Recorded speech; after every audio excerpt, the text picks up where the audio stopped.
And we are minutes away from the total solar eclipse over Kerrville, Texas.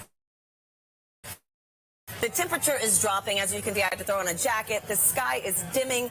We're on the edge of our seat, joined now with astronaut and commander of the Artemis II mission to the moon, Reed Wiseman. Reed, it's an honor to have you here. Thank you. The crowd noise, like the fact that the sun is behind the clouds most of the time and peeking out, it's so wonderful. I know. Thanks for being here, Reed. As you can hear, like, we are ready. We are right there. Exciting. So tell us, Reed, you know, obviously everybody is excited, but have you seen a total solar eclipse before? Never a total, so I will share this darkness.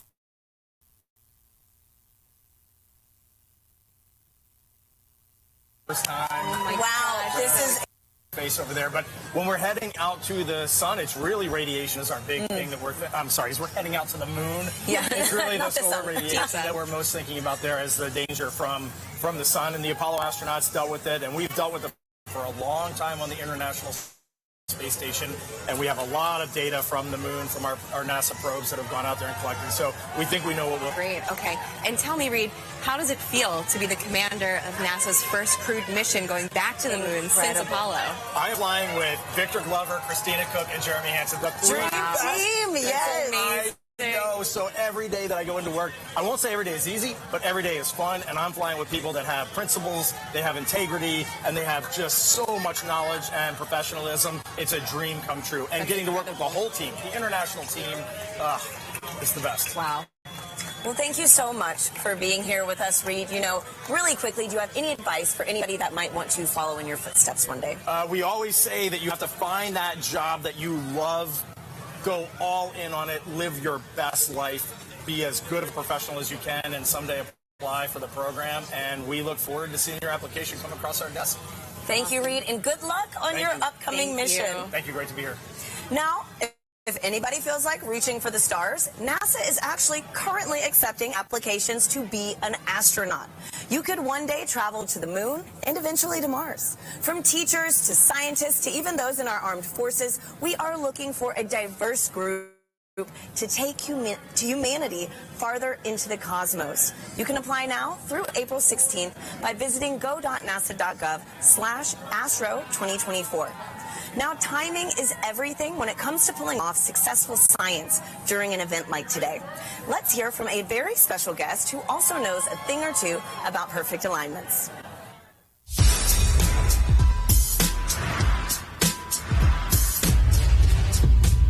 Hi, I'm Paul DeYoung, shortstop for the Chicago White Sox. What does it take to do my job? Gotta know your physics. I specialize in predicting the path of fast-moving objects at a split-second pace. At my position, it's key to know exactly where and when two paths will cross. Just like NASA needs to know when the Earth, Moon, and Sun will align to predict a solar eclipse. Working it all out on the whiteboard is one thing. And they're ready for solar eclipse delay at Volcano Stadium. But seeing it in action is a whole other game. And on April 8th, you can see just what I mean as a total solar eclipse crosses the United States. NASA has mapped the detailed shape of the moon's surface, so we know exactly where the moon's shadow will fall. And you know where to be to see the eclipse in person, even if it's from the stands. Don't miss your chance to experience the beauty of science in action, and maybe catch a ball game.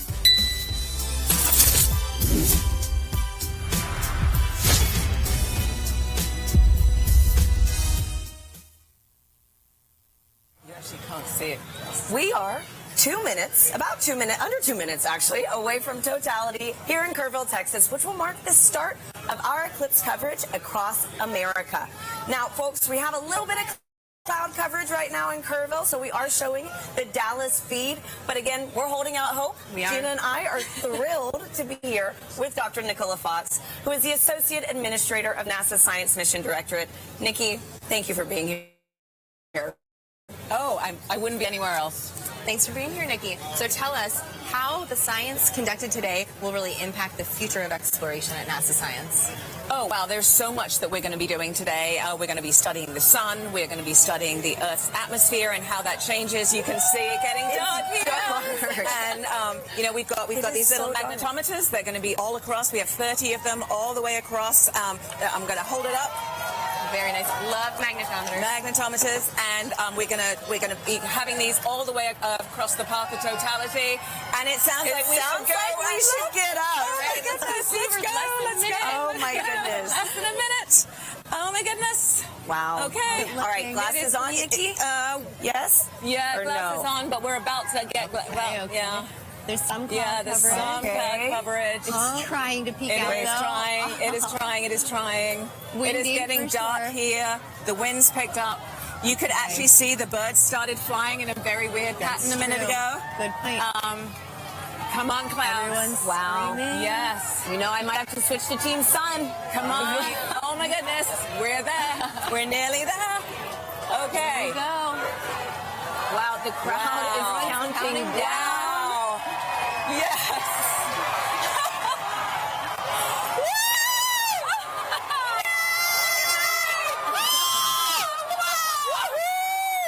Oh my gosh, it's beautiful. Oh my goodness. That is amazing. I told you.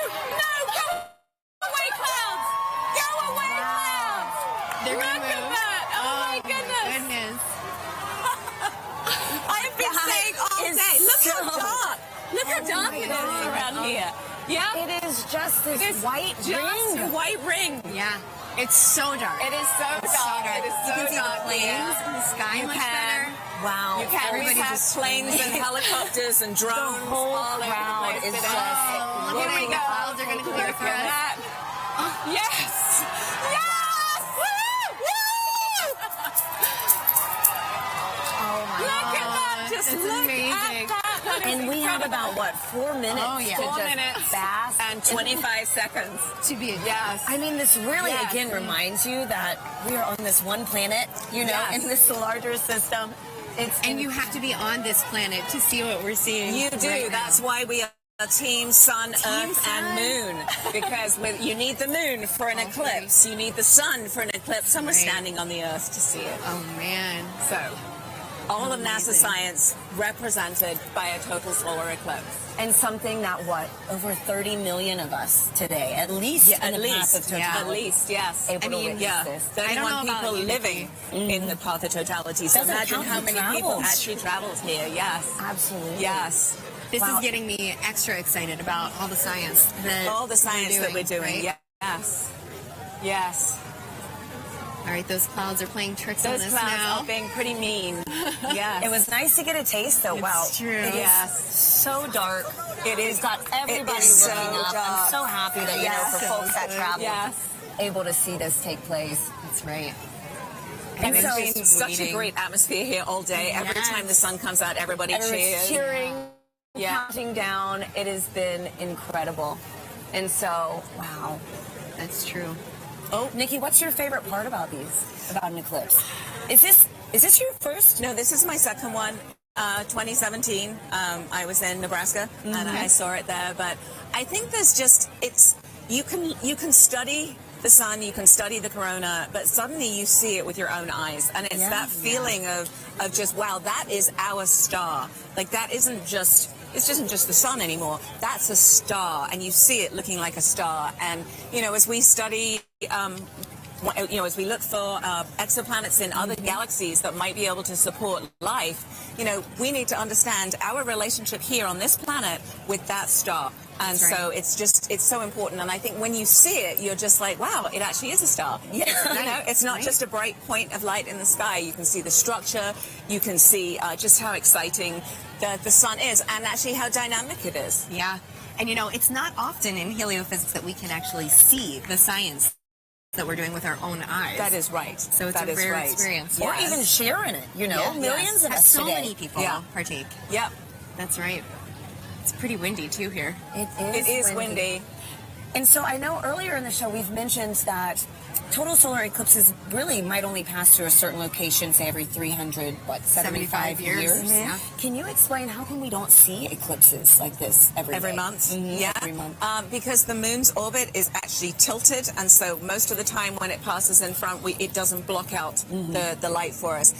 At this particular time, it is right on the plane between the Earth and the Sun. It is actually at its closest point to the Earth, and so in the plane of the sky, the moon is exactly the same size as the sun, and that is very unique. That is so special, too. Yes. I mean, like, what are the odds? It's the 400s, right? It's Yes. The distance between the Earth and the Moon is 400 times closer than Yes. the Earth and the Sun, and the size is 400 times smaller as well. So it just blocks it perfectly. Yep. It does, and right now the clouds are blocking it perfectly. Hey, but we got a taste of it, which We was did, very nice, and we are we chasing did. this eclipse across North America We today. are. So excited Yeah, we to see are. from these I other think it wants to locations, come too. out again. I don't know. do, These too. clouds are thinning.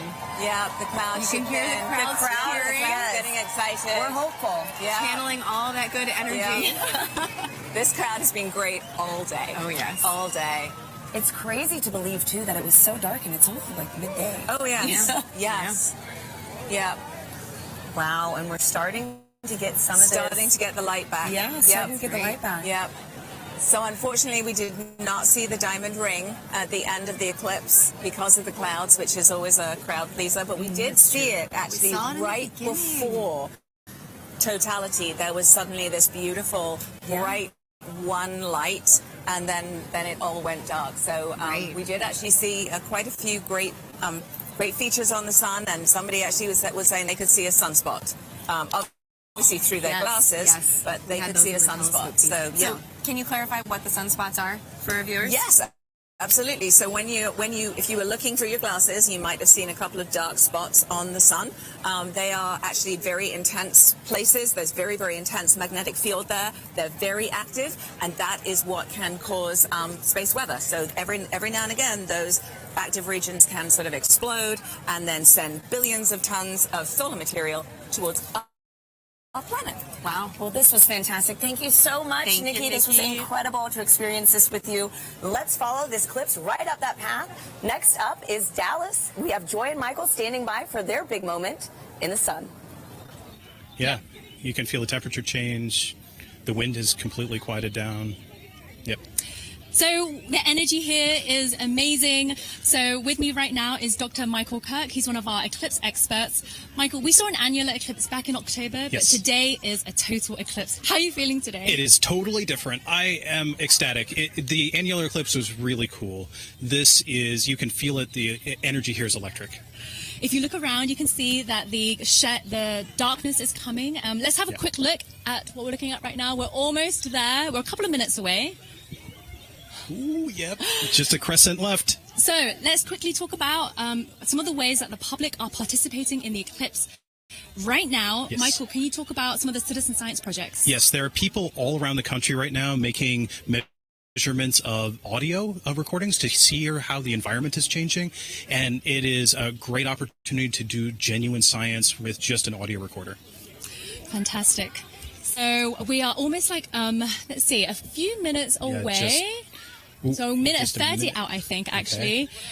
So let's have a look at the eclipse. Michael, what should we expect to see moments before totality? Okay, so as we approach totality, you're going to see that crescent sun slowly drift away, and then you're going to see the Bailey's beads, where there are these bright points of light that are last bits of sunlight cascading through the moon valleys. And then, right before totality, you'll see a diamond ring, that last single point of light, and then we'll be in totality. We just have a thumbnail of sun left. We are closing in on totality here. Wow, we see a sliver of the sun left. Remember, you can only take your safety glasses off when the moon has completely covered the sun. And in Dallas, Texas, we are seconds away. Oh my goodness, I can feel my heart racing. You can hear the crowd getting excited. The birds are chirping, and they seem like they're going into their nighttime routines. Wow. So we are a few seconds away. You can hear the crowds cheering. Here we go. Oh my goodness. This is absolutely ecstatic. The darkness is coming over Dallas. Here we are.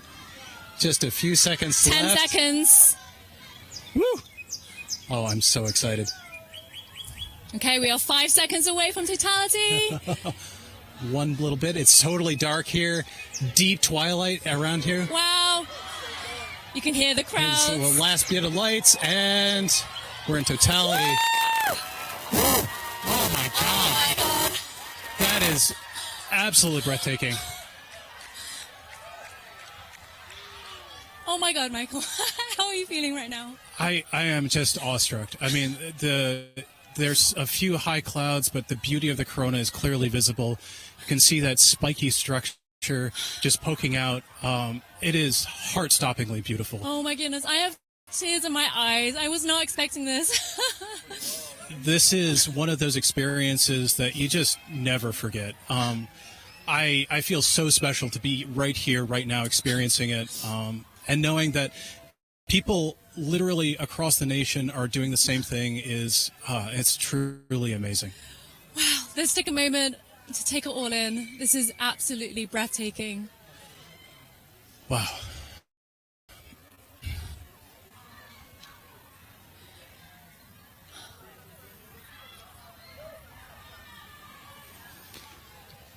You can see that spiky structure of the corona. That's indicative of our approach to solar maximum, that asymmetrical nature of the corona happens when we're in solar maximum, and that's going to be happening in about a few months from now. So that means that this view of the corona will never happen again, ever. This is a completely unique view that even if you see a million solar eclipses, you'll never quite see one like this. So, Michael, you study the sun. What is it like to see the corona that you don't normally see? I mean, I just, there are no words. I spend my life studying this thing, and to be able to see it and feel it is, I mean, it's just tremendous. You can see a prominence in the chromosphere, the middle atmosphere of the sun is a pink spot. And that pink loop is what I spent 5 years doing a dissertation on. that one little pink loop. And it's just, it makes it all feel like it's in perspective now. I can't believe how clearly I can see those pink loops and the structures in the corona. We can see a few planets out as well. They're brightly shining in the sky. And actually, there's a plane racing across the shadow as we speak as well. And I just want to take a moment to say huge thanks to our telescope operator, Vanessa Thomas, for providing these views. This is just so stunning. People are applauding here, as you can hear. I mean, I think everyone here is getting exactly what they came for, which is just that's your place in the universe. This is our closest star, and being able to see the star like this is truly special. Okay, we have 1 minute left of totality. Oh, the time just passes way too quickly. The next eclipse won't happen across the US for another 20 years, so this really is a once-in-a-lifetime opportunity for a lot of people. Absolutely. Our friends up in Alaska will see their next eclipse in 2033, so I am like already thinking I need to go there. I mean, it's just Yes, it doesn't matter what I need to do. I just have to go there. Wow. So we're 30 seconds out. Oh, my so goodness. right before totality ends, our telescope operator, Vanessa, is going to put the solar filter back on. But let's just cherish these last few moments of totality in Dallas, Texas.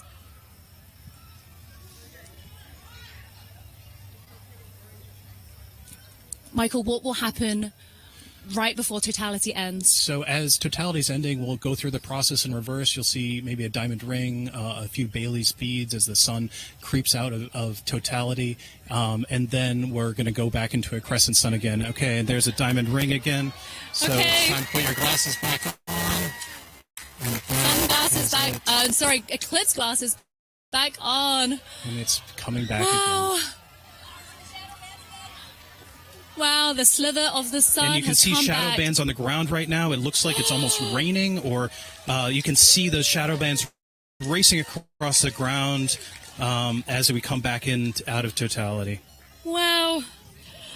Whew. Oh my goodness, Michael, that was amazing. I was not expecting to feel so emotional. I still have tears in my eyes. It just grabs you. I mean, it is unlike anything else. It's as amazing as seeing anything in the natural universe. Like I said, there are no words.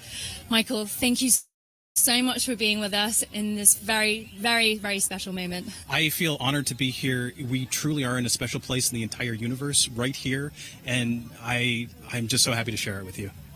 So now let's head back to James at NASA's Kennedy Space Center, who's with the Eclipse moon. He's tracking the shadow moving across the US.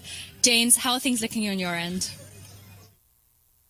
Yeah, wow, Joy and Michael, really cool view there. It's insane to see just how dark it gets. It's literally like nighttime there. You can hear the birds chirping in that shot as well in the gardens. Absolutely beautiful. We got a bunch coming up in just a few moments here. Our next eclipse path target here for the NASA broadcast is in Russellville, Arkansas. They're going to have a long window too, 4 minutes and 12 seconds. They're expecting that totality kickoff at 1:50:05 to be exact.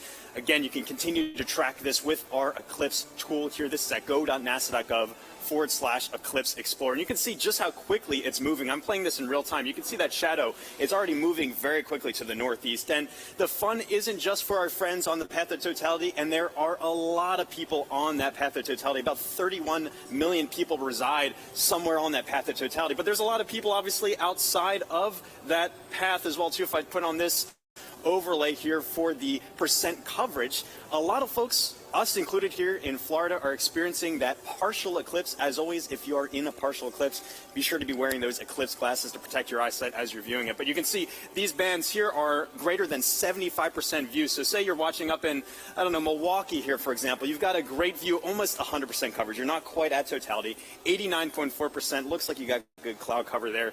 20% cloud cover. So hopefully you got a nice view up there as well, too. I've also put on this overlay here to show you just the amount of the duration of totality. You see a lot of our places are within this middle band right here that are getting more than 4 minutes. It may seem like a lot of time, but as you've seen just how quickly that can go by. Michael sounds like he wrote his whole dissertation, a 5-year piece on those just few moments there. This just passes so quickly, and again, if you miss this, the next time you're going to have to wait for this in the U.S. is not going to be until 2045. So again, make sure you're previewing exactly when to expect that peak time of coverage wherever you are in our path of totality or even outside of that path of totality. So a lot coming up very soon. Again, our friends in Russellville look like they have great coverage there as well too. Only 9% cloud cover, so hopefully they're getting a really nice view. But let's check in with Jasmine up there to see. Hopefully you're looking good for there. How's it looking up in your way up in Russellville?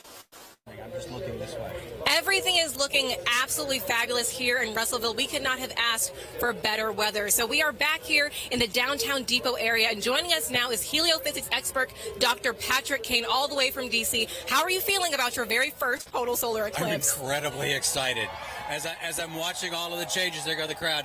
As I'm watching all of the changes, I'm thinking back to the textbooks that I've read, and this is so it was all academic before. This is no longer academic. Yeah, so the feeling is very different than what we might read in a textbook. Patrick, just explain, describe the atmosphere around us as it's changing. Right now, as I'm looking around, of course, the temperature has been falling for the last 20 or 30 minutes, but the light is dimming, and it's dimming faster and faster and faster. It seems like it's accelerating. The crowd is definitely getting excited. I'm looking around the ground to see if I see the shadow snakes. I don't, but this is just really exciting. It really is. Honestly, like you said, we're feeling that cooler weather. Yeah. The crowd behind us just erupted. We're also feeling them fall a little bit quieter, too. Right. So we're going to take a beat of silence as we get into totality. I think we're less than about 15 seconds away. So we're going to also look over our shoulder with our solar eclipse glasses still on until we are in totality. Here we go. Just a sliver of the sun left. Getting close. Crowd's getting excited. The crowd, all around us, completely electric.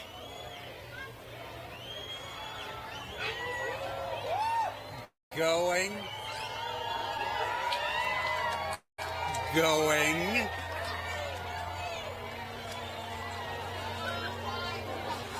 Wow. Oh my goodness. Here we are. Here we go. And the crowd goes wild. Oh my. Wow. We got some Bailey's beads. Oh, absolutely stunning. That is spectacular. We see Venus over to the side there. And Patrick, it came and went so quickly, but we did see a diamond ring at the very beginning there. Can you describe to us what is that? Sure. That diamond ring effect is due to the moon not being perfectly smooth. It's got mountains, it's got valleys. So just like here on Earth, when we see a sunrise or a sunset through a valley, we just watched a sunset through a valley on the moon. Absolutely stunning. Oh my. So you said we could see one planet. I see it right there in the sky. Can we see any others as we're looking up? Yeah, we've got Venus on the over to one side. We've got Jupiter up here to the left of the sun. And there's the corona. Absolutely beautiful. That is spectacular. Now, you also said that this is happening during what we're calling a solar maximum. Now, Patrick, does that mean that the sun is stronger right now than normal? Not so much stronger, just more dynamic. It's changing a lot. During solar maximum, the magnetic field on the sun is more chaotic, it's more disorganized. So you see more random directions for the jets of gas leaving the sun. Right. That is spectacular. We could see a stream. All right, we are reaching that halfway mark already, 2 minutes into totality. There's even just a hint of a diamond ring down at the bottom. I can see it. Yeah, we're looking at a diamond ring from Arkansas, the Diamond State. Now, Patrick, of course, as we've been talking about it, this is part of what we are calling the heliophysics big year. You are a heliophysics extraordinaire all the way from Washington, D.C. So what does that mean? Okay, so the heliophysics big year started out in October of last year with the annular eclipse. And of course, we take a pause here in the middle to watch this particular eclipse, but then it will end on December 24th. Of 2024, when Parker Solar Probe passes as close as it's ever going to get to the surface of the sun within 9 solar radii. Oh, wow. And I'm sure that means a lot to you because you worked on Parker Solar Probe about 20 years ago during its inception. So tell us a little bit more about that. I worked on a concept study for Parker Solar Probe back when I was a graduate student in around 2002 or so, and back then the idea was for it to actually dive into the sun rather than orbit the sun. So it was going to be a sun dive.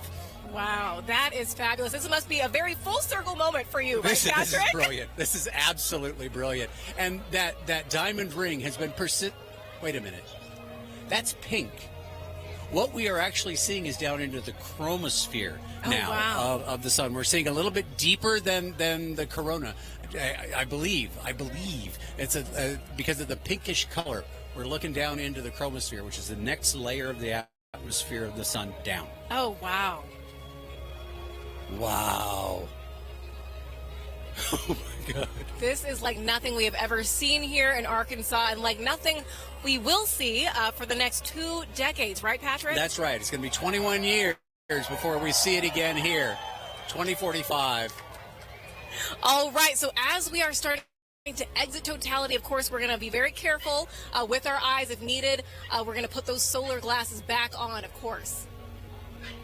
And the crowd just erupting, falling quiet again as they watch this magnificent moment take place. I'm actually seeing bats flitting through the air. Oh, wow. Well, we will be very careful then. Well, yeah. And why is that, Patrick? Again, those nocturnal animals are coming out, right? As far as they're concerned, it's nighttime. It's time to feed. So they're coming out to feed on all the mosquitoes we've been swatting. Okay, got it. We'll be very careful for all those nocturnal critters around us right now. All right. We are getting closer. Get ready to put those glasses back All right. on. We're putting those glasses back on.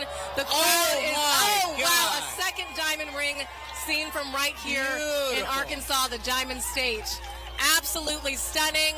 Outstanding. Beautiful. Patrick, we're going to turn around now and just one question I really do have to ask you before we let you go is, are you Team Sun, Moon, or Earth? I am Team Sun. Team Sun all day long. Fantastic. I figured from a heliophysics expert like you. We want to thank the city of Russellville for hosting us, Arkansas Tech University, and our telescope feed operator, Joe Mattis. Thank you so much. Now, let's get back to James Traley over at Kennedy Space Center. James, back to you.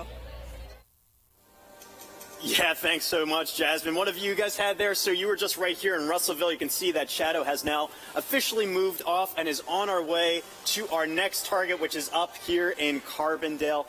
Carbondale is one of those very lucky cities because back in 2017, they were right at that intersection point of the 2017 eclipse across America. They're there again this year, but the difference is they're going to have a much longer slot. In 2017, they only had 2 minutes, 40 seconds, and that's not as much as they're going to have this year, which is 4 minutes seconds in the totally eclipsed sun. A really great viewing window for them to really take in this big moment. Very exciting to be able to track that for them as well. And also some details about this tool here as well. If I click onto their eclipse time here of 1:59:15 local time, you notice this little icon comes up here. This is actually simulated based off real data from the Parker Solar Probe of what we expect the corona around the sun to look like. And as you just heard, the sun's a lot more active this time around. It's kind of like a wild hairball, if you will. Lots of different streamers and things streaking off the sun. So you've been seeing already in our coverage some really cool activity around that sun's corona. If you're really lucky and the timing is just right, you might get a coronal mass ejection streaking off the sun. Hoping that someone on our path gets to see that today. If you do, be sure to send us the photos. We'd love to see that as well. One other cool feature about this tool too is you can see the actual path that the moon is going to be taking across the sun, and all of this plays in real time if you time it up well. And so you can actually see, if I go to our live moment here, this is actually playing as what we're expecting in real time, the movement of the moon across the sun. Carbondale just had a little crescent there, and you can see that shadow is really closing in on them very quickly. Let me turn off the 2017 path and zoom in a bit here. You see they're nearing totality in just a few moments, and their weather is looking great. We've been checking in with them all morning and afternoon. 27% cloud cover. That time of totality is coming up at 1:59:15. Really excited. And then it's going to be kind of bang bang for a while afterwards for a lot of our sites. We're going to be moving on to Indianapolis, all the way up to our final target in Holton, Maine. There is a lot coming up. And even, again, still, if you're outside of that path of totality, have your glasses at the ready to be able to observe that partial eclipse. This is going to be going on for a while. But for now, let's take a look at Carbondale and see up close what it's looking like. How is it looking over there in Carbondale?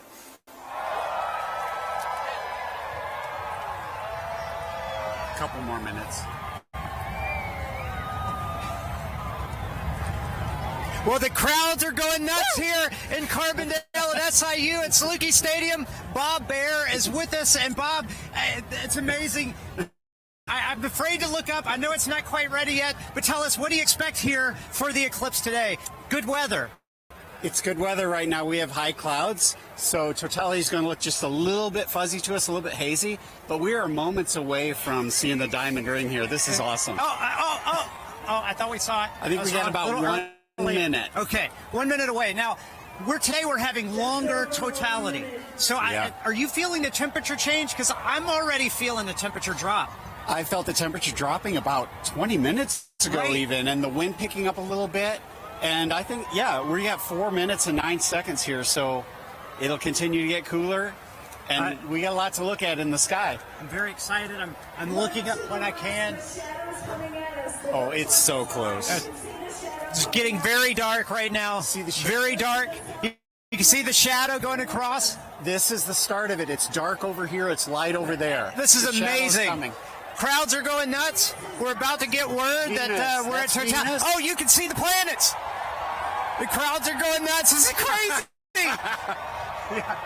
Bob, this is amazing. Here we go. Don't look at the sun yet. It's not quite totality, but you can still see some of the planets right away. Very close. You got about 15 And the crowd is very happy. shadow bands. Total darkness here.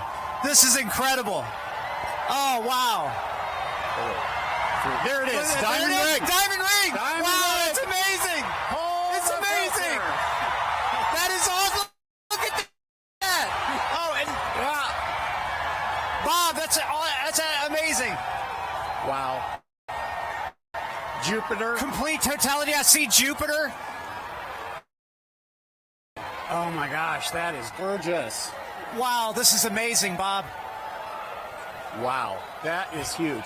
So we have some prominences. I think we want to go look through the scope. Look through the scope. I'm going to walk over with you as you talk through the scope. We are right here at one of the telescopes that we have positioned here. Bob is looking through with the naked eye and going to give us some feedback on that. Maybe some prominences we're seeing. What's amazing is how dark it is compared to 2017. Much darker. A lot more astronomical features. We have seen Jupiter And I believe, what planet is that, Bob? That's Venus to the right. That's the Venus. Can't quite see Mercury. I think it's obscured by those light clouds. Yeah, up light there. clouds. But 360-degree sunset around us. This is amazing. It's going to get darker. It's going to get darker. It's going to get darker. Wow, Yeah, this is already pretty dark. We are not in the middle of the shadow quite yet. Wow. Do you see it? Yeah, timer's here. Okay, 2:46 to go. Okay. Yeah. All right, so we're getting some live data from the team here. I tell you, it's really impressive, Bob, because... Oh, my gosh, it's getting better. See that prominence at the bottom? Yes, at the bottom. There's the prominence. I see it. Wow. I keep looking I for can't Mercury, believe the clarity. It's so much darker than 2017. It's gorgeous. And what's awesome, we have 6 telescopes running back here, capturing data, streaming this. And that's a big important part here. This is not just capturing image to share with people watching the show. You are actually capturing scientific data that can be used by scientists everywhere. We are, and we've seen totality across North America so far in Mazatlan. Now we're experiencing it ourselves, and we'll experience it after this on the Jumbotron from the other dev sites. It's like the most amazing eclipse train you could ever ride on. Wow. This is a bit better than 2017. Without a doubt. Without a doubt. No cloud. And you know what's interesting is the crowd is quieting down. They seem to be experiencing the moment, taking it all in. A really special moment here. Look at that. So we must be getting close to the center. Where are we at? 2 minutes? So 1 minute, 30 seconds. The corona's looking brighter because our eyes are adjusting now. I mean, that is amazing, Bob. And how much corona you see. I mean, like just last time I didn't see that much. Visually, oh, there goes a bat. See the bat flying over the crowd. Oh, yeah, we talked about the animals. Now we see them becoming active. We found a Luna moth earlier as well. But that corona is about 4 times the diameter of the sun. That is massive. That is amazing, Bob. And I'm really curious about that prominence at the bottom. Have you looked yet, Blair? You have to look. I haven't looked. So take a look. So Blair's looking through the scope now. Oh my goodness! Totality. Oh, no, that one right at the bottom is significant, Bob. It looks like a coronal mass ejection, but don't fact check me on that because I'm just a novice. But there's actually 2 on the bottom. Bob, you got to look at that. There's 2. Look at the 30 seconds. William, 30 seconds left in totality. Jump in there. Take a look. It's great because we have telescopes out here for people to look at and actually see total eclipse through it. Corona. And we're getting close. I don't know what you guys are seeing on television. But 10 seconds. We got to cut it off. Okay, all right, here we go. 10 seconds before we need to put our glasses back on. Okay. Oh, sorry. You're good. You're good. We put the cap back on the telescope to make sure nobody looks. What an amazing event, late. Bob. There's the diamond ring. There's the second one. Oh, snap. Oh, that's amazing. It's like it was scheduled. Yeah, somebody had the timing right here. Oh my man, gosh. that's amazing. We will see shadow bands again here. You hear the crowd. Everybody's excited. There we go. What an amazing moment here at Saluki Stadium. Oh my gosh. With Bob Baer and 10,000 fans, all loving every moment of it. Bob, some final words. Well, I think we just had an eagle fly over. Okay. But incredible. Well, that's one of those things you said. We saw animal reaction. We heard it. We felt it. It was wonderful. So we got to keep an eye out for shadow bands. We're going to see them again in about 1 minute on the ground here. Okay, so we'll keep looking for those shadow bands on the ground, but I got to tell you guys back at the studio, I know you guys have seen eclipses already. There's still some to come, but what an amazing moment. Back to you guys. Good weather all the way to the end. Thank you, Blair. We are in Indianapolis. We are almost at totality. With me, I have Nikki Rail, the Associate Director for Flight Programs for the Heliophysics Division, and Denise Hill, NASA's Outreach and Communications Lead for the NASA Heliophysics Division. You guys, let's get our glasses on. And you can hear the crowds start to roar as everyone gets on their glasses. We are so, so close. Ladies, what are we seeing right now? I mean, just the ambiance of this moment. It is beautiful. We're just seeing a really small crescent, but the light all around us, it's so dusky. And it's just odd. It is. I'm feeling a temperature drop already, which I can't believe. It's feeling cooler. The crowd is starting to go wild. Yeah. We're still seeing them Here we present. go. Here we go. Getting All close. right. We are so All right, close. and the best soundtrack you could possibly ask for in the background here. Absolutely. Oh, we're so close. Okay, just a little bit left, and you can really hear the crowd chanting. Here we go. They're starting to go wild. Here we go. Yeah. Here we go. There we go. We're so close. Here we go. Almost. Almost. We are so close. And we. Oh my gosh, there's that bright diamond ring. Here. All right. Oh, wow, look at that. There it I can is. see the. Yes. Oh my gosh. I can actually visualize the corona. I've always wanted to see that. Wow. Look at that. Fantastic. Oh my God, it's gorgeous. Oh my gosh. Absolutely An incredible sight. amazing. And dark. Wow. Wow. Look at how dark it is. Oh my gosh. And you can really see those streamers coming out right now. I'm seeing some bright lights around where we're seeing cratering, and I can see those streamers coming out of the corona. And are those Bailey's beads? Are we seeing any Bailey's beads?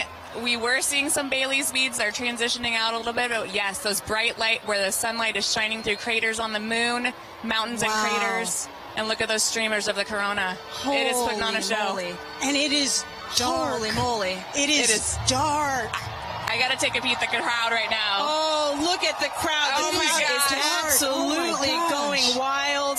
Everyone's got their phone out. It is now safe to look at the eclipse without your glasses. Wow. What an amazing sight. Folks, we've got 4 minutes here, a little under 4 minutes to enjoy this. Wow. And if you were in an open field right now, you'd be able to see a sunset, a 360-degree sunset all Yes. around us. Yes, You I can see a can little bit of see that You it. now. can see the light around us a little Yes. bit. I have to say, this is my first total eclipse, Denise. This is my first total Incredible to see it. totality. Wow. This is a bucket list moment for me. This is incredible. Really a once in a lifetime, unless you're an eclipse chaser, which I'm considering it. I might I'm become one after considering this. it. Yeah. I quit my job. Wow, Oh my fantastic. gosh. Oh We my spent gosh. so long trying to see that corona and to see it with my eyes. Yes. Your own eyes. Wow. Just gorgeous. I'm just in awe of yes. being this person on this rock moving around the sun. Yes. I can't even believe it right now. Yeah, and to share this moment together with 50, 60,000 people all looking up at the moon and the sun all at once. It's just an incredible experience. For all the folks here in Indy and for all the folks watching, I hope you can take, the amazing energy and excitement from this crowd. What a special moment for the United States. Oh my gosh, did you hear that? Look at this and everybody. Oh, there we my go, the goodness. crowds. Wow. Okay, so I think we're seeing, those beautiful The prominences. corona is just putting on such a show right now. It's got my Yes. full attention. Wow. That's all I can watch. Holy cow. We've got some very appropriate music going on in the background Yes. here. This is the best version of getting mooned that I have ever experienced in my life. Don't strain your eyes. Wow. I am just in awe. There just aren't the right words to describe this. I'm just noticing it feels so strange to me right now. I Yes. feel the hair on my arm Wow. standing up. I feel like it's nighttime and what am I doing? And it was daytime. And actually, folks, we're starting to get some nighttime insects coming out. Yes. Yes, we're starting to see bugs. Yeah, we are seeing bugs Yes. tonight. It's hard to hear them over the crowd, but I can definitely see them flying. Yes, I think the animals are a little bit confused. Nikki, while I have you, we've got a lot of programs at NASA looking at the sun. No eclipse glasses required. As the Associate Director of Flight Programs, tell me, what can we expect NASA to be sending to the sun in the next few years? We are so lucky in the midst of this incredible time of solar max. We're getting ready to... I'm seeing a diamond ring right now. The diamond ring. Take a look. Take a look. Put your glasses back on. Be safe. That is the diamond ring, folks. Wow. Spectacular. Oh, my gosh. You can even hear fireworks in the distance. Yes. Oh, my gosh. And the light is already starting to change. It really is. You can... Wow. And the crowds are loving You it. can hear the crowd just loving every second of it. Oh, what a moment. fireworks. Indianapolis is really pulling out all of the stops, and we love them for it. I also want to take a moment here to thank our 2 telescope operators, John and Dana, who have been providing these telescope views for us there from Ball State University. Thank you very much to John and Dana. All right. It's like somebody flipped the lights back on. It's like a sudden switch flip. This is so crazy. And I can feel it warming up already. Yes. Wow. This is so amazing. Incredible. Well, this is an incredible moment and an incredible moment for the Helio Big Year. Ladies, thank you so much for joining us. This has been fantastic. Thank you for having me and sharing I'm this. so excited to be here and to see this incredible sight. Absolutely. Megan and Sarah, back to you. Oh, that was so fun to experience, and I can't wait for us to do it now. Take a look at this drone shot where you can see it definitely got noticeably darker. We feel it here. It's colder. The crowd is cheering now. They're ready for totality here in Cleveland, Ohio. We are less than 3 minutes away, 2 minutes and 18 seconds away from totality here in Cleveland, Ohio. The crowd over here to our right going crazy, feeling the excitement. I'm ready for this. How are you? Yeah, it's super cool. It's all of a sudden it's really getting dark and you're starting to feel it. Yeah, so cool. It's like they just dimmed it out. Now it's like night. This happened within the last couple of seconds. But let's take a look around, because obviously we're not the only ones enjoying the total solar eclipse today. We have some we have some eclipse viewing events that we've seen around the country. So why don't we take a look at some of those?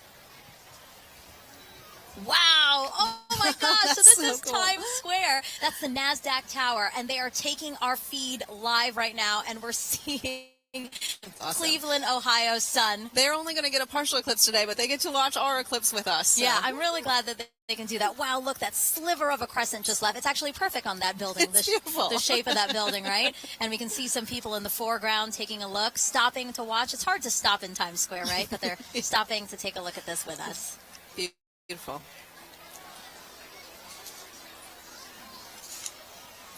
Oh, awesome. So this is just next to us. This is Progressive Field here in Cleveland, Ohio. So the Guardians have their opening day today, and the first pitch is after 5 o'clock. But as you can see, they've opened up the stadium, and people are in there to enjoy. Yeah, big crowd in there to watch that. That's great. Yeah. You can, oh my gosh, it just got darker here. Yes. Oh my gosh, that's so interesting. And then Mentor Civic Amphitheater, again, the field starting to fill. And everybody looking up at the sky for their opportunity to see today's solar eclipse. This is us back here in Cleveland. Everybody looking up at the sky. We have 30 seconds. 30 seconds until totality here in Cleveland, Ohio. Oh my God, I have goosebumps everywhere. Everybody's starting to cheer. I might cry. I kind of feel like crying. This is so cool to see. It's getting so dark so fast. Wow, it's like night just descended on us. And look at the crescent slowly disappearing. Crowds cheering here. Cell phones up, cameras up. 5, 4, 3, 2, 1. And totality. Totality, everyone.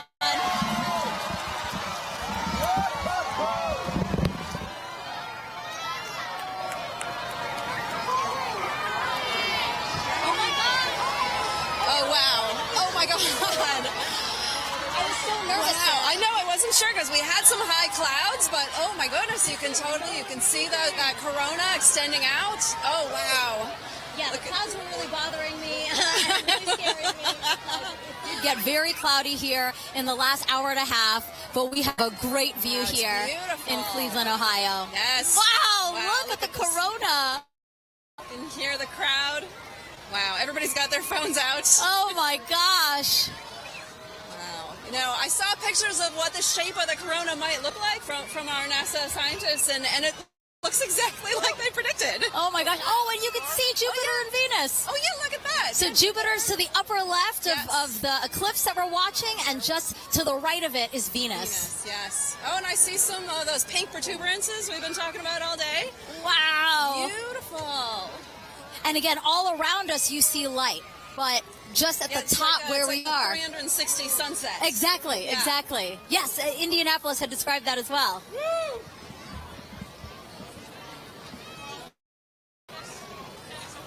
We have totality here for 3 minutes and 50 seconds. That is such a luxurious amount of time. I saw the 2017, I think we only had about 2 minutes. So. And why is that? Why does the length of totality differ? Oh, yeah, well, because sometimes the moon is a little closer, a little further away. Its orbit's elliptical. And so when it's further away, it looks smaller in the sky. But when it's closer, it looks bigger. And so we get a little bit more extra time. Look at the prominence. You can see it on the bottom. On the bottom there. So pretty. Wow. It's like bright pink. That is insane that you can see it from there. From here. Yes. Just like the power of our sun. I'm truly in awe right now. And cold. I'm in awe and cold. It did drop. It is noticeably colder. Degrees. It's like, yes. Yes. Looking around to the crowd. A lot of people videotaping it, trying to take photos. It's the lovely backdrop of the Cleveland skyline. Yeah, that's beautiful. We have the stadium right next to us. Oh, my gosh. And again, thanking the Great Lakes Science Center and NASA for hosting this event here in downtown Cleveland, Ohio.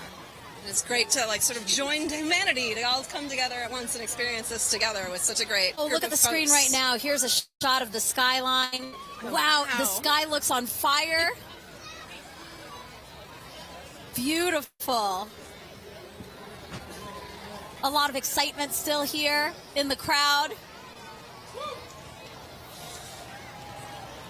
Sarah's just taking it all in. Sarah, you're supposed to be commentating. You're supposed to be saying so beautiful. So you can tell that we have some cloud cover, right? It's kind of hazy here, but still. It is, yeah, some high clouds. I was worried about it, but we can still really see, have a pretty good view here. Wow. And again, this is so rare for people here in Cleveland to see a total solar eclipse. The last time was 1806. Yes. The next time, guys, 2444. That is incredible. I hope everybody took the time to come outside and witness this today. Oh my gosh. You can still see that prominence. Again, talk to us about what a prominence is. Yeah, so that pink color comes from the helium in the sort of outer atmosphere of the sun there. Oh, it's beautiful. And it gives off that pink glow. Yeah. Wow. Totality ending here. Wow, there's the diamond ring. Oh! Time to get your glasses back out. Time to put your glasses back on, everyone. That's your cue. Glasses back on. So we get wow. that diamond ring. Wow. Beautiful. What an amazing experience. My first total solar eclipse. Yes. Let's see what they think about this in Niagara with Daryl Nail.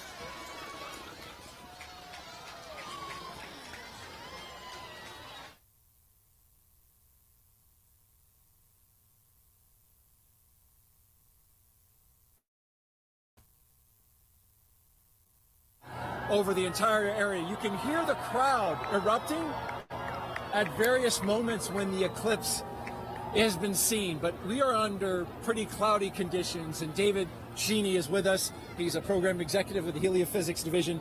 David, this is a challenging situation to be in order to try to see this eclipse. We've seen glimpses. We have seen glimpses, so we're basically spending our time staring at the sky, hoping for a little bit of a glimpse of what would be a totality. So right now, the sky has just completely gone dark.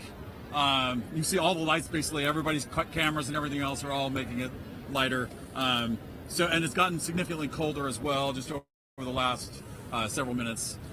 It's fascinating to see it go night like this. We've been listening to everybody across the country enjoying totality and seeing it clear. That's not the experience we're having here. In fact, it's so cloudy that our telescope operator, Jessica Bellina, who's working very hard to try to get a lock on it, has not been able to get that telescope feed dialed in because she has to have a view of the sun in order to see it.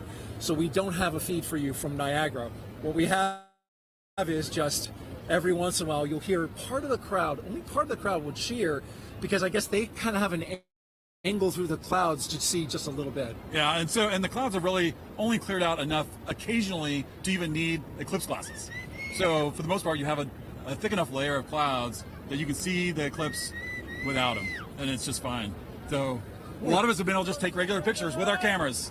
Let's take a look and just kind of enjoy the moment of darkness that we're in now. People have come from all over the world to be here. You can see some. It looks like it's a little bit lighter up there. Our spotlights are blinding these guys. Can we turn the spotlights down? So there, oh look, you got a little bit of eclipse right there. with people watching.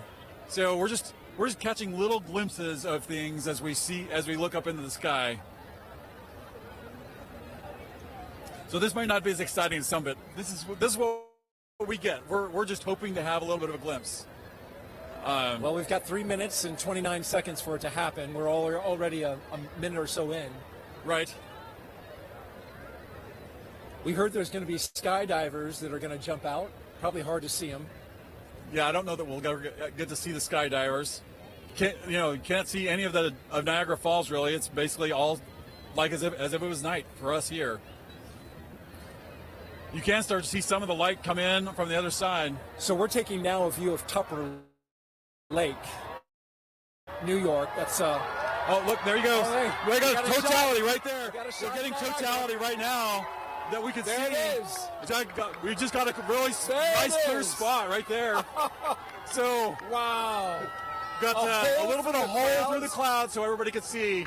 Just opened up, and now that was the roar from the crowd that you just heard, and just as soon as it showed. So yeah, we're continuing to watch.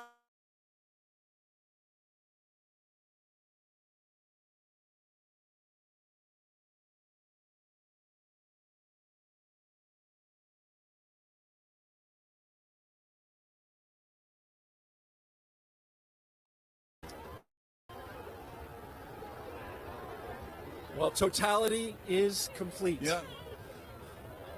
Well, that was a fun experience to watch and hope for, like just everybody else around. You're hoping for a view.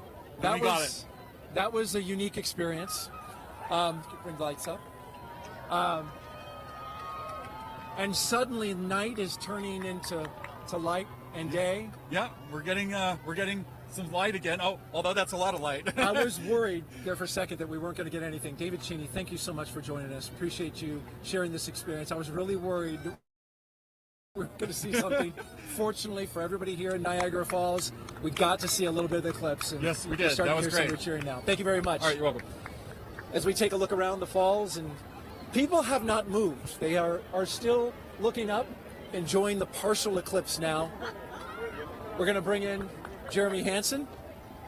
He is a Canadian Space Agency astronaut who has been at the falls with us for the past few days. And Jeremy, you're going to be on Artemis 2, of course, the mission. We'll talk a little bit about that. I'm going to be looking over your shoulder here, Daryl. Hey, make sure you put on your glasses. Well, we're still pretty safe. We got a lot of cloud cover, but that's true. That was actually, I think, exceeded expectations. Well, I mean, when your expectations start off with just clouds everywhere. Yeah. And I didn't think we were going to get anything.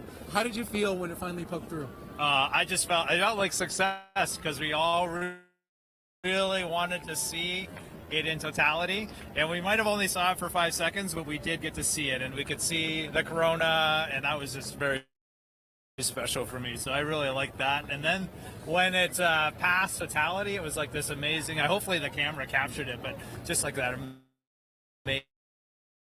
amazing sunrise just coming across the clouds. It's actually that was very special. I'm so glad and a little relieved that we got to see a little bit of it. That was the moon past 25 currently scheduled for that. You'll be the first Canadian to do so. You just saw a real special moment. That's another one. What are your thoughts on getting ready to take that big trip? You can imagine I have a lot of thoughts about Artemis 2 and what Reed, Christina, Victor, and I are getting ready to undertake. But if I have to boil it down, a lot of it comes down to pride. I'm really proud of humanity for taking on these big challenges. I'm really proud of the United States for their leadership, for creating this opportunity where other countries can express our genius, bring real contributions to the program. And now Canada is going to be the second country in the world to send a human into deep space. And it's got nothing to do with me. It has to do with the genius that the world is sharing. I just love that. That's amazing. Want to mention real quick, we are in full totality up at Tupper Lake, New York. Not far from here in northeastern New York. We're here in western New York where light is continuing to shine and get a little bit brighter. It really is special, and we really felt that in the 4 days that you were here interacting with the public. Yeah. Was that your sense? There's a lot of excitement around this celestial event that's happening and around space exploration in general, which I find really uplifting. I don't think space exploration solves all the problems or challenges of the world, but I do believe it is one of the pillars of those solutions. It doesn't matter what problem you're looking at, space plays a role. And I love it when I see our youth getting fired up about, asking me, how do I work at NASA? How do I work at the Canadian Space Agency? We're on the U.S. side here, but I've had some Canadians come up to me. It's just something that brings us together, this, the spirit of humanity. Just like this experience we're having here, it's a very, it feels like community. We're all out here, just humans, just being humans and sharing something special. And sharing it together was really neat, that communal part that you talk about. Like, I felt a little bit of a bond with everybody here now. Yeah. You as well. Appreciated seeing you and having dinner over the past few nights. Just happened to work out coincidentally. Yeah. Really enjoyed the time. Great words today, and we will all be rooting you on for your mission coming up in September of next year. So good luck. Be safe. We'll be rooting you and your crew on. Thank you, Jeremy. Yeah, no, we'll take it. I appreciate that. And I don't know if you saw it when you were on camera because you were busy, but the birds, they just went nuts in totality. Did you see that? No, I didn't see it. They're all up here. They came out of the woodwork. I mean, there's been birds all day, but it was sort of like birds filling the sky. I thought that was really neat to see. Anyway, thanks for having me today. It's a pleasure to be here. Thank you. Fill that out in your Citizen Science Journal. Make sure you put that in there because we're doing that. All right, thank you, Jeremy. And I just want to say thank you also to New York State Parks, Niagara Falls specifically. We couldn't have done this without you. So thank you very much. We're going to throw it now to Kennedy Space Center, where James Traley is tracking totality at Tupper Lake. James? That's right, Daryl. Yeah, we are still in totality in Tupper Lake. We are nearing the end of our eclipse across North America. You can see our last target of the day, Holton, Maine, is all the way up here, almost off your screen. This speed of the eclipse shadow is moving so quickly across. The ground speed is about 2,000 miles per hour, so that is a fast clip. If you're in the path of totality, really take full advantage of those few moments to observe this moment. If you're not in that path of totality, or if you missed it, hopefully you didn't miss it because we've been tracking it all day here showing you. If you did miss it, I'm going to zoom way out here and show you what to keep an eye out for in the future. So this is going to be the eclipse path in 2045. We're going to come through parts of Montana into North Dakota in 2044.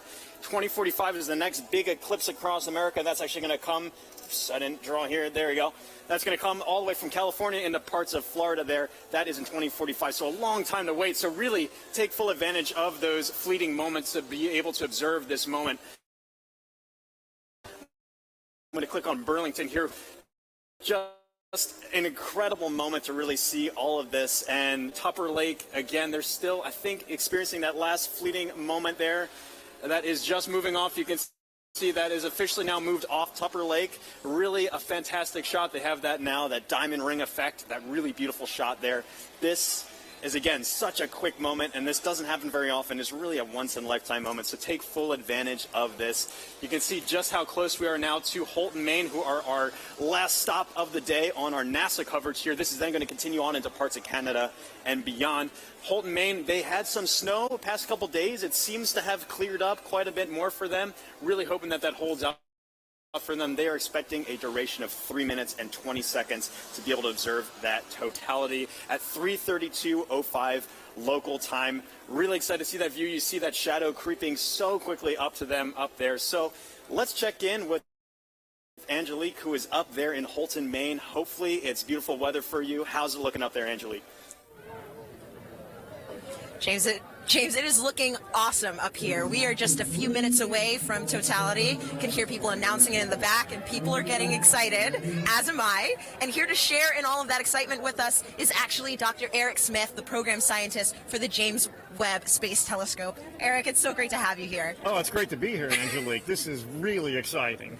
Eric, is this your first eclipse? This is the first totality I'm going to see, so I am super psyched. I am delighted to be here in Maine to experience it. Yes, and so we've actually been kind of watching as it slowly gets closer and closer, right? And what are we're starting to feel it getting kind of cooler. We're seeing the shadows change. Yeah, we're seeing the light is definitely different from when the sun sets, and the shadows get a little diffuse. Here they're still sharp, but the light is diminishing. Your brain tells it something different is happening. Something is definitely up. So, speaking of up, that's where the James Webb Space Telescope is. And what's interesting about the telescope is that it actually can't look directly at the sun, just like we can't. Yeah. Can you tell me a little bit more about why that is? Sure. We designed Webb to look for very faint things in distant universe, so it's very sensitive for very faint things. The sun is very bright, and so we had to make sure that it could never look at the sun. We use solar power to power the spacecraft, but the telescope can't look at the sun. That makes a lot of sense. Now, as it's starting to get a little bit closer to all of the cool phenomenon, the Bailey's beads, the diamond, let's go ahead and put on our glasses. All right. So that we can look up and continue chatting. Wow. Just a little bit left. That is incredible. Wow. So, Eric, I have a couple more questions for you. Another thing that I was wondering about is how we can use actually eclipses to study exoplanets, which are planets outside of our solar system, using, I think, the transit method. Is that what that's called? Yeah. Right now, during an eclipse, the moon... Sorry, you can hear everybody getting excited. We're getting very close to totality here. The moon is transiting in front of the sun just the way planets that orbit around other stars transit in front of the star. So Webb can look at those exoplanets and use the transit just like we're staring up at the moon transiting the sun. Gotcha. And so a transit is, like you said, literally just when something crosses in front of something else. That's right, transit. Yeah. Okay. Very cool. So throughout the broadcast, we've actually been able to see the eclipse through different telescope feeds. Can you tell me a little bit about what the difference is between... Actually, we're going to go ahead. Oh, here we go. We're getting really close. Oh my gosh, it looks like just a few more seconds until we are in complete totality. Oh my gosh. 6, 5, 4, 3, here we go. 1. You can hear everybody cheering. This is incredible. So let's go ahead and take off our glasses. We are in totality now. Oh, you can see the coronal spikes. Amazing. That is beautiful. Incredible. You can see a planet in the sky that you couldn't see before. Oh, wow. And I think, is that one of the, oh gosh, the there's some drone. There's a drone up there in the sky, too. Oh, my goodness. Oh, wow. It's incredible, the rays that you can kind of just see coming off of the corona. Yes, yeah. Stunningly beautiful. Yeah, that's got to be one of the most amazing things I've ever seen. You can see the gradation in the sky color down to the horizon. Oh, too. my goodness. Yeah. I am seeing a bit of that 360-degree sunset. Yes, yeah. That is really cool. It's amazing. Even though we're in the total shadow here, there's still the corona is still pretty bright. It is incredibly bright. You could read by the light of the corona. I think I would have some trouble reading, but I probably could. I could technically read something. So, Eric. Oh, and actually, we have the International Space Station flying over right now, so they are actually seeing not one, but 2 views of the eclipse. They're able to see not just the moon passing in front of the sun, but they're also able to see the shadow of the moon passing over Earth, which is absolutely incredible. I mean, I can hardly imagine a view being better than the one we have right now, but if there is one, it's probably on the space station. It's from the space station for sure. Wow. So yes, they're able to take some pictures of that, and that is just incredible. Just incredible. One of the things they told people to do if you're far away was to hear how nature changed. And it was interesting here. We're, of course, surrounded by a lot of people just to hear their reaction when we went into totality. It's true. The humans in nature have not gotten quieter, but louder, I would say. But, I mean, you can definitely hear the loudness has a different kind of character to it. There's almost like I don't know if wonder has a sound, but I think this might be it. Yeah. Hushed awe. Yes, hushed awe. That's wonderful. And I can see just one little red, I guess, like protrusion coming down there. Red spots almost. I noticed those too. That's cool. Now there are 2. Yeah. Wow. That is just so cool. Yeah, I like the 360 sunset. It's a little hard to see behind us, but it's... Oh, we've got at least one or two drones. Yeah, some our robot overlords.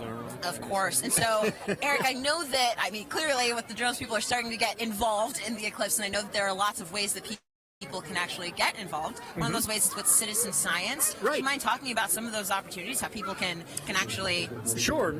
We had citizen science programs where people could use their cell phones to take pictures during the eclipse. And we're getting ready to come out of totality. And here we go. Oh, there it is. Oh, it's peeking out. Oh. Everybody is cheering. We have just made it to the end of totality. We're starting to see the sun just peeking back out amazing. again. Now just look at the ground, how much brighter it's gotten. It is already so much brighter. That is so wild. That was probably one of the most amazing, but also fastest 3 minutes of my life. Yeah. I wish I could do it all again. Yeah. All right. Well, that was incredible. Incredible to get to experience that here in Holton. Thanks so much to the city of Holton. And also thank you so much, Dr. Smith, for coming out and hanging out with us and experience this wonderful event. Oh, it was my pleasure, and congratulations to the city of Holton here for doing such an amazing job covering the eclipse. It was amazing. Well orchestrated. Above and beyond. Yeah. And I want to say, of course, a special thank you to photographer Dave Bowman, who has been giving us these incredible images from the telescope feed. And we're going to enjoy as the rest of the eclipse kind of ends here, going back in the direction that it came. And with that, we're going to send it back over to you, Megan.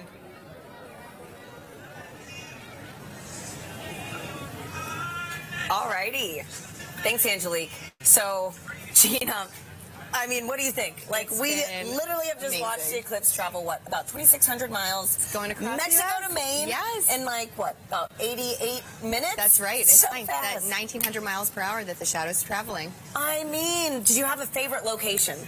For me, I think between Russellville and Dallas, just getting to hear some of my colleagues and their excitement too, it was amazing. Oh my goodness, yeah no. So, I don't know, I have to be a little bit biased. We did have some cloud cover here, we did. But to see it with your real eyes was just... And we had that moment, which was... We did, yes.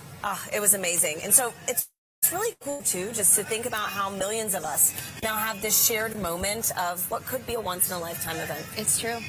And so, folks, we have time for some more questions from our viewers. And again, another great question from Mackenzie, who's in the 3rd grade. Okay. Let's roll it now.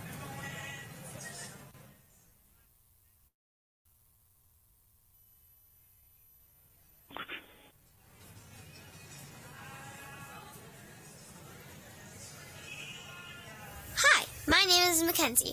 I am in 3rd grade. My question is, what is the difference between a lunar eclipse and a solar eclipse? Thank you for that question, Mackenzie. Okay, let's talk about the difference between the eclipses. Now, the solar eclipse that we had today is when the moon crosses between the Earth and the sun. But we also get lunar eclipses, and a lunar eclipse occurs when the Earth crosses between the moon and the sun. So it's really about where the shadow's going. Today, we have the moon shadow projecting on the Earth. During a lunar eclipse, we have the Earth shadow projecting onto the moon. So that's the main difference there. That we just saw, too, those incredible views from space, That's right, from to see that season. second perspective view. And so I've got another question for you right now. It's going to be Eli on Reddit, who wants to know, there are quite a few solar eclipses in the world every few years, so why is this one scientifically interesting?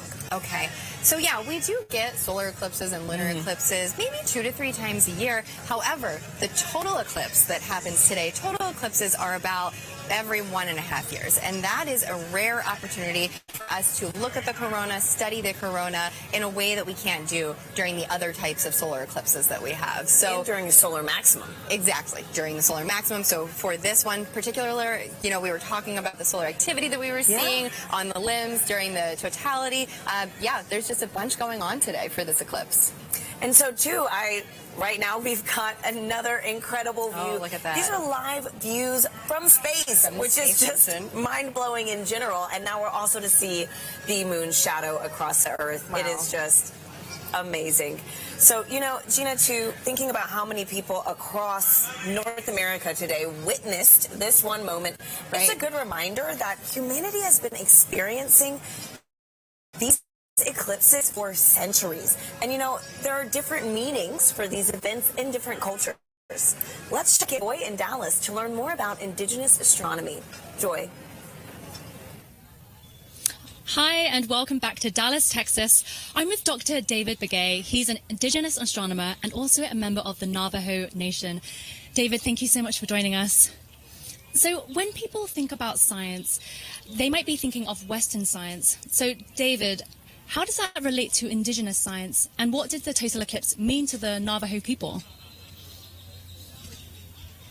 I think the knowledge on the eclipse goes way back from time immemorial, I'm told by my elders.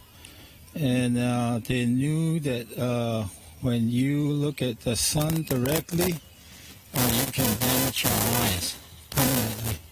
And so they knew that about the danger of looking at the eclipse with the naked eye. So people were encouraged to go inside to ensure that people weren't looking up, especially the kids. So it goes way back. And as far as eclipses, it's a time of renewal, the sun alignment with the moon and also the earth's alignment. The whole cosmic cycle goes through a regeneration process. It revitalizes the process. And so it's a gift that goes on for many years, over and over. It's a cycle. And as far as science goes, there's different definition of science. Thank you, David. Yeah.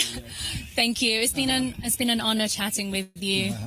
So, thank you to everyone here for joining us. Thank you for the Arboretum for hosting us for this very, very magical moment. This has been an experience of a lifetime and one that I definitely won't forget. So let's head back to Tahira and Gina in Kerrville, Texas. Thanks, Joy. We're joined now by Jamie Favors, the director of NASA's Space Weather Program, to tell us more about some cool science that launched today during the eclipse. Welcome, Jamie. Thanks, Tahira. Hey, Jamie. Hey, how are you? Good. And so can you tell us, why did NASA launch rockets before, during, and after the eclipse today? Sure, so it's really to capitalize on this really unique situation. You know, things like this happen every day, going from daylight to, sunset into, darkness. It happens so quickly that we can make these measurements one right after the next to really understand very precisely what's going on in the atmosphere. With sounding rockets, we can do that so quick back to back, the way we can't do with some of the really large rockets. Okay, so Jamie, how high did the rockets actually go? And what's special about this area of the atmosphere? Sure, and we just launched the second of those three just a few moments ago, and that's going pretty well so far. These particular rockets are getting about 250 miles above the surface, pretty close to right about where the International Space Station flies. And before you ask, everything's safe.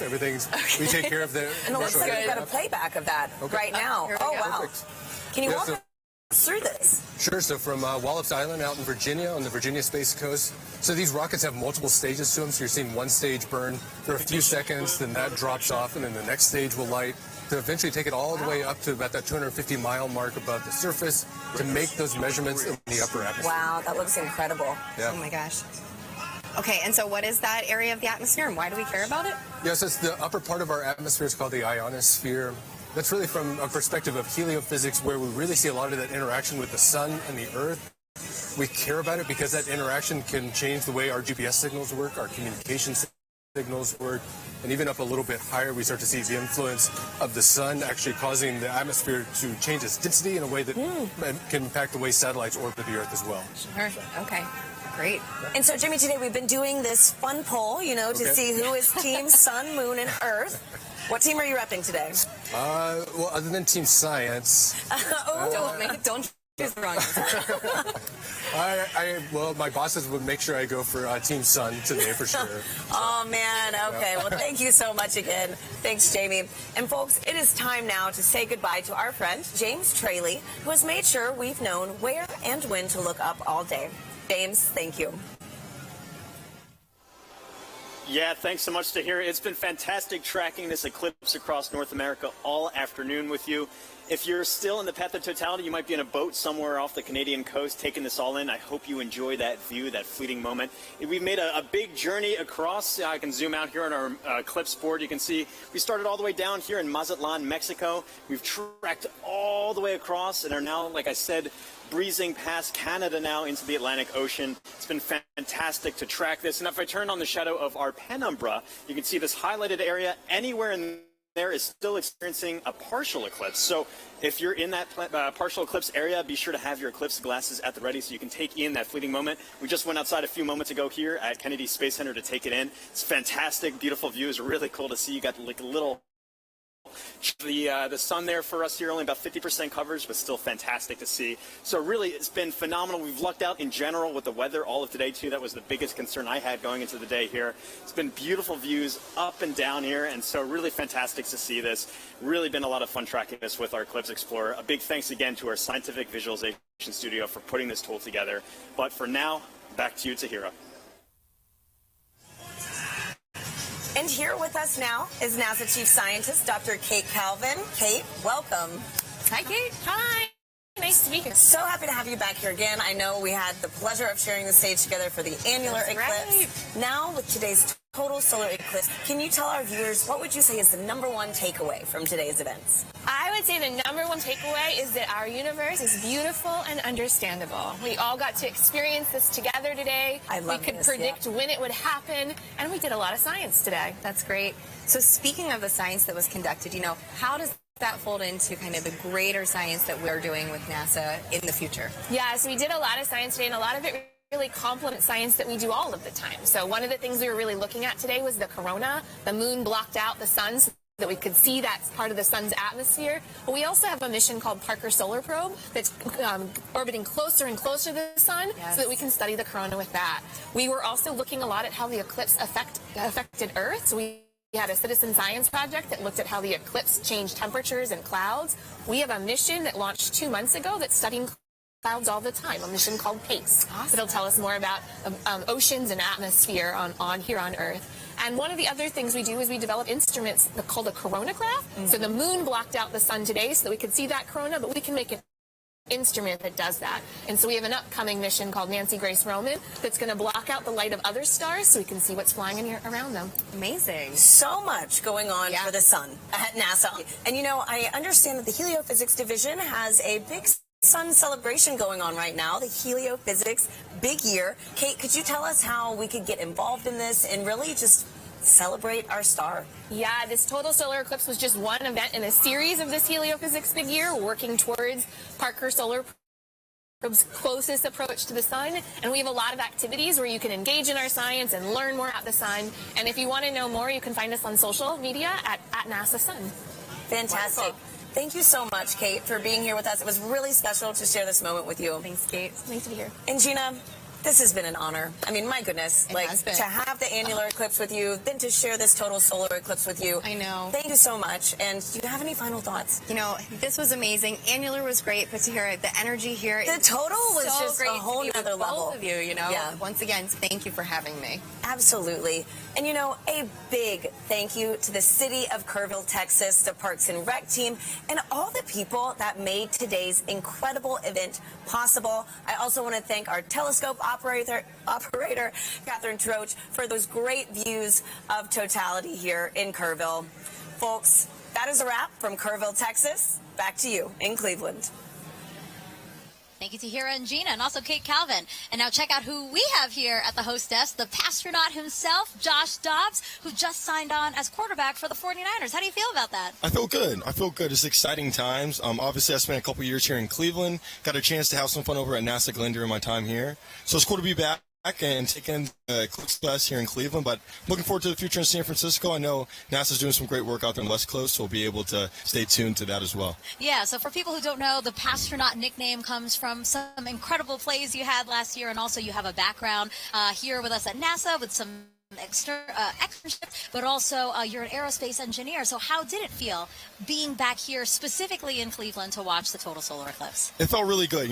When this event was put on my radar about a year ago, in last off season, they're like, hey, like the eclipse is coming straight through Cleveland. We'd love to have you here. It's going to be a once-in-a-lifetime event to be able to experience it, especially right here on the beautiful Great Lakes, and obviously have some great weather today. So I marked on my calendar a year ago, and to make it back here and take it in, you know, and get a chance to hang out with the city I spent 2 years in, it's been great. I think like the biggest thing that I've enjoyed is just seeing the interest from the city of Cleveland and how many people traveled here to take in the event today, and to be able to then also go learn about the future of NASA and the future of space exploration as well at the same time.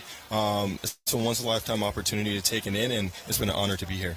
So, you know, Josh, NASA is really committed to inspiring the next generation through discovery. Do you think maybe we created a few new future scientists and engineers here today? I think so.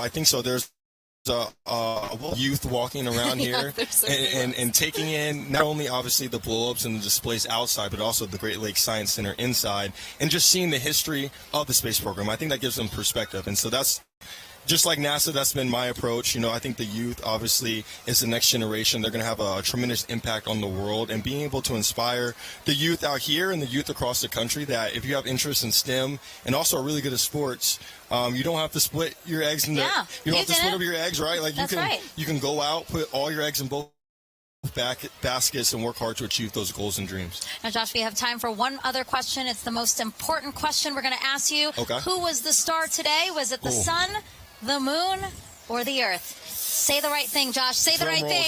Drum roll. The star of the day was the moon. I gotta go with it. I gotta go with the moon. I agree. I do. All right. Well, I appreciate your honesty. Right. I appreciate your honesty, and I really appreciate you being here. Thank you so much, Josh, and it was great to have you here with us. Thank you guys for having me. All right. So we talked about this controversial but friendly competition. So actually, we asked you guys to vote. We have the results of that poll right now. Let us bring it up. Whoa! All right. Congrats, Sarah. Come on. Congrats. Thank you. Team Earth, Thank 26%. Team Sun, 26% as well. But Team Moon, 48%. Congrats, Team Moon. Go today. Team Moon. All right, again, thank you to everyone who participated. We were the real winners of today, though, those who got a show. But we're going to send it back over to Indianapolis for another really important interview. Thanks, Megan. We are back here in Indianapolis. It has been an incredible day, and it is not over yet. With me, I have Jake Bleacher, the Chief Exploration Scientist for NASA. Jake, welcome. I could not be happier to be here. How was that eclipse for you, really quickly? That was amazing. It's getting warm again. I still have my fleece on from when we were in totality. That was incredible. Well, today is all about the eclipse, all about the sun's light. And I want to pivot a little bit here because you're getting astronauts ready to go back to the moon, live and work there for the first time in 50 years. How the sunlight shines on the moon also very crucial to what we're trying to do there? Yeah, well, just like this eclipse, it's the celestial dance between the sun, the earth, and the moon. And when we go to the moon, we'll actually have instances of eclipses where the earth will eclipse the sun. Wow. So it's something to think about. But we're really interested in the lighting in the South Pole. Our Artemis 3 mission will land astronauts at the South Pole. And there, because the moon has almost no axial tilt, the sun is always right along the horizon. Wow. And so high peaks have sunlight more than normal amounts of time, and low depressions have almost no sunlight or never see the sun.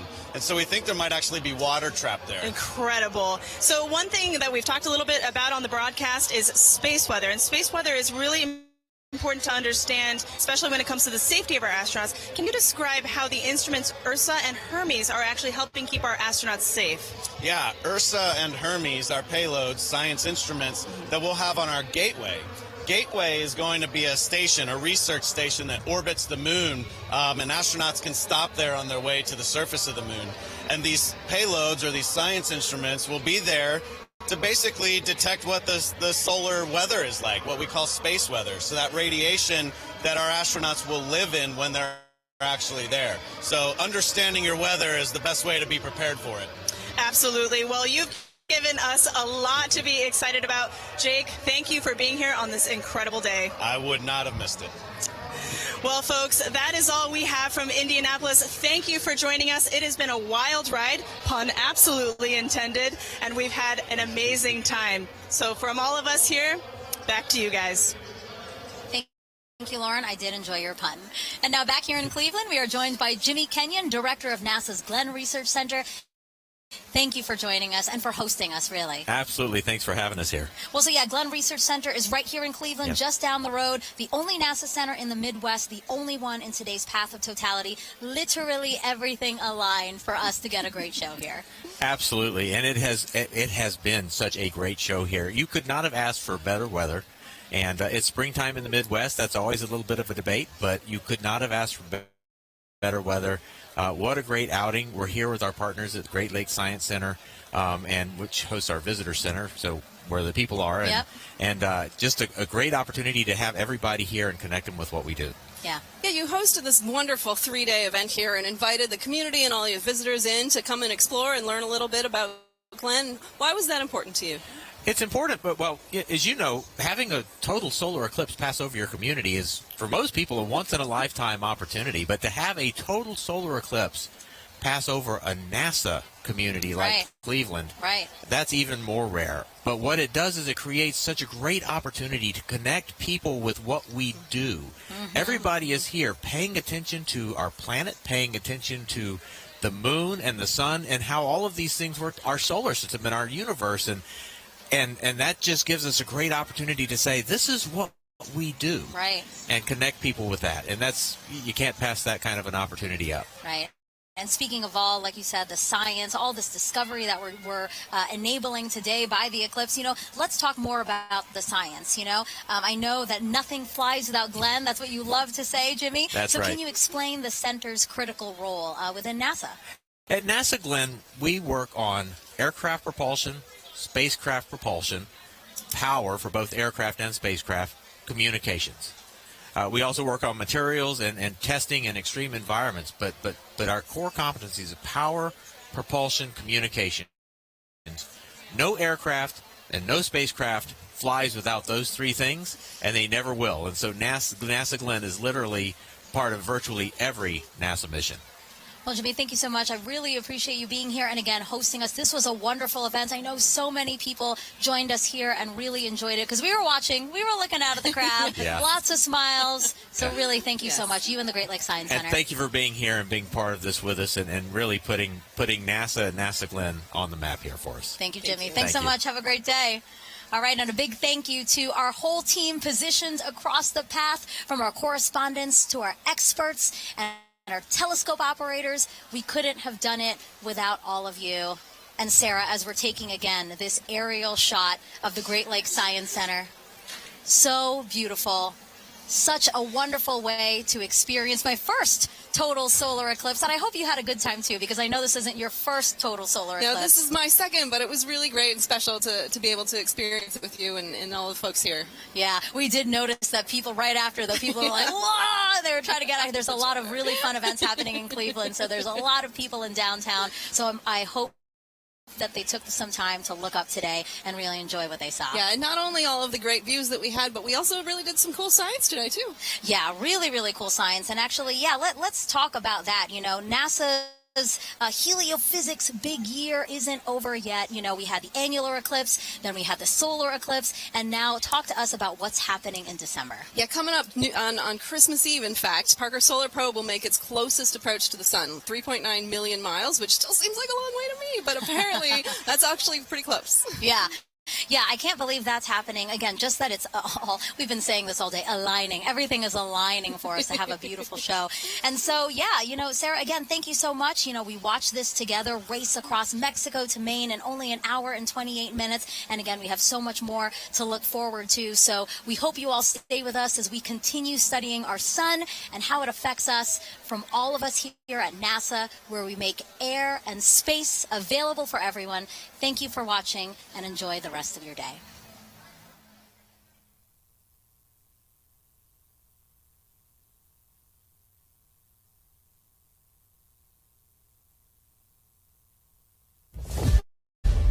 We are one of 100 billion stars in a vast galaxy, but for all of human culture on Earth, one sun that nourishes us all. That is what stirs humankind. That's what unites us.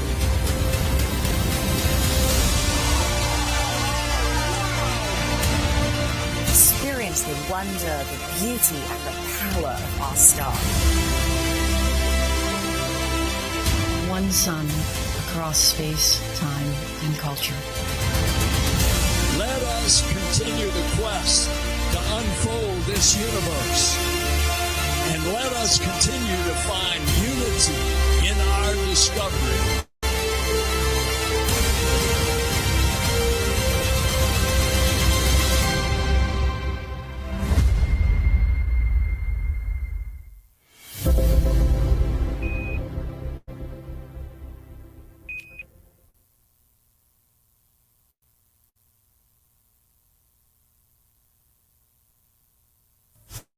It's a new era of pioneers, star sailors, thinkers, and adventurers.